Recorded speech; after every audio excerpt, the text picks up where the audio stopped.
The fog was already thick when Jonathan Harrow arrived at the edge of the Blackthorn estate. His carriage wheels cracked against the frozen mud of the old country road, the sound swallowed almost instantly by the vast silence surrounding him.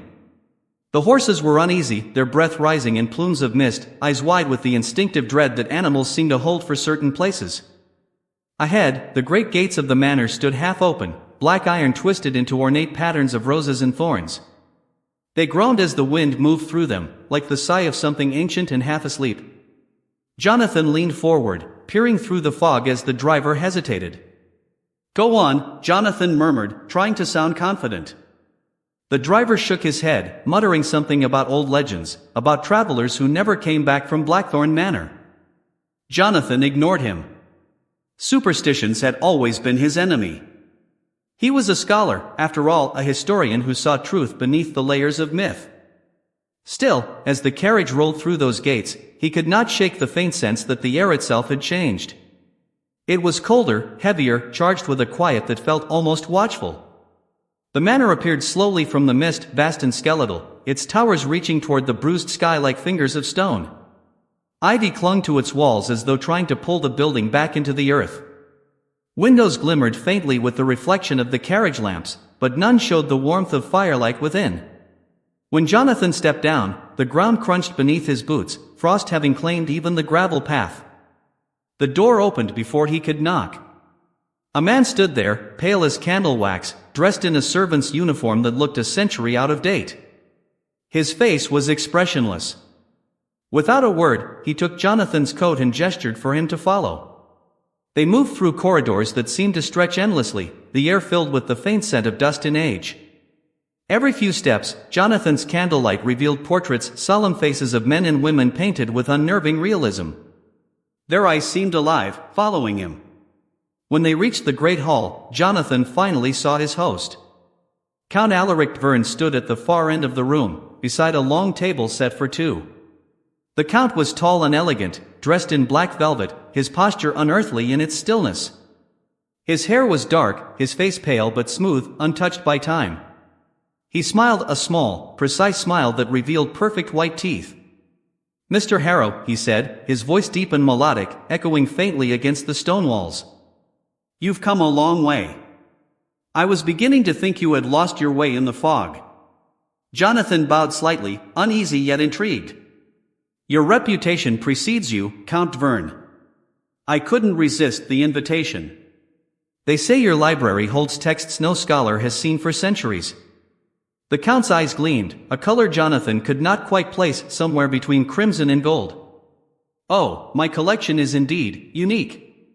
But tell me, Mr. Harrow, do you seek knowledge for its own sake, or for the comfort it gives you to believe that all mysteries can be solved?" The question hung in the air, unsettling in its simplicity. Jonathan hesitated, then smiled faintly. "For both, I suppose." The Count inclined his head. A dangerous answer. But honest.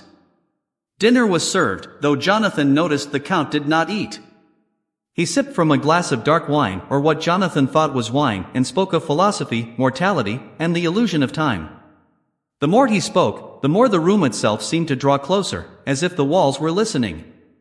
Jonathan's mind swam with fascination and a strange exhaustion, the flicker of candles pulling shadows across the Count's face that shifted and danced like living things. Later that night, when Jonathan retired to his chamber, he could not sleep. The manor groaned and whispered as if it were alive. Somewhere beyond his window, he thought he heard the soft flutter of wings. He rose, peered through the glass, but the fog was thick, and the moon shone red through it like an eye watching from above. Days passed, though Jonathan began to lose his sense of time.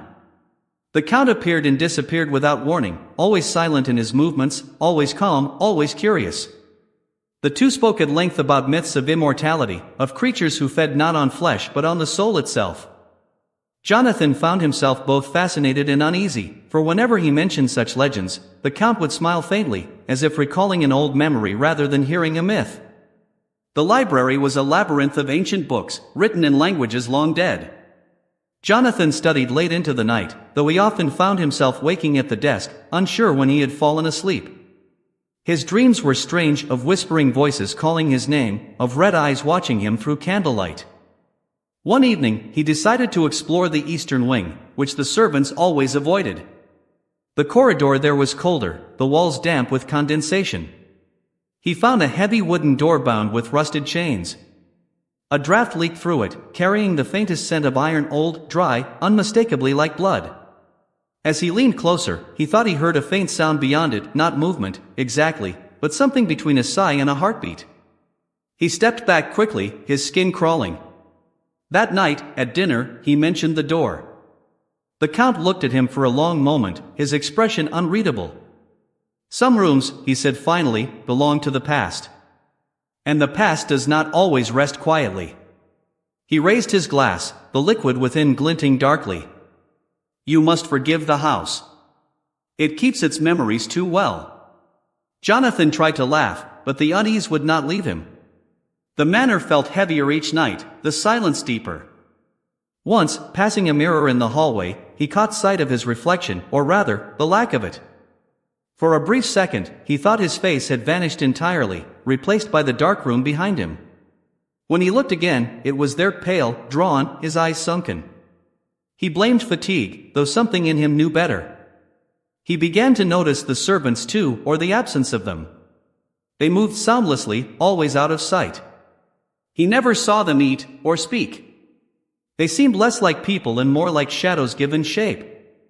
The Count, on the other hand, seemed untouched by time. No matter the hour, he appeared as he had the first night, immaculate, poised, his eyes glowing faintly when the firelight struck them.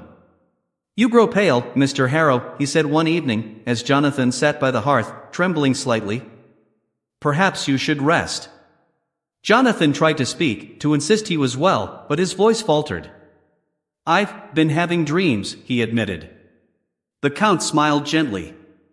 "Dreams are only the mind remembering what the soul wishes to forget." That night, Jonathan awoke to the sound of his window opening. The fog had rolled in thick again, glowing faintly red in the moonlight. A figure stood there, tall, silent, framed against the mist. "Count?" Jonathan whispered. The man stepped forward, and Jonathan's breath caught. The Count's eyes shone like molten gold, and his smile was too sharp, too knowing. "Do you fear death?" he asked softly. Jonathan could not speak. The Count's hand rose, cold and smooth as marble, resting against his throat. "Then let me show you what lies beyond it."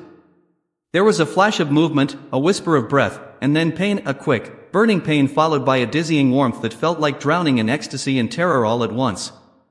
Jonathan's vision blurred, the room spinning, the fire dying, until everything went black. He awoke at dawn, lying on the cold stone floor. His head throbbed, his body weak. At first he thought he had dreamed it, until he saw the mark on his neck, 2 faint punctures that burned when touched. He stumbled to the mirror. His reflection stared back, ghostly pale, eyes faintly ringed in crimson. The air in the room was wrong, still and heavy, as if it resisted his breath. When he opened the door, the hallway beyond was empty.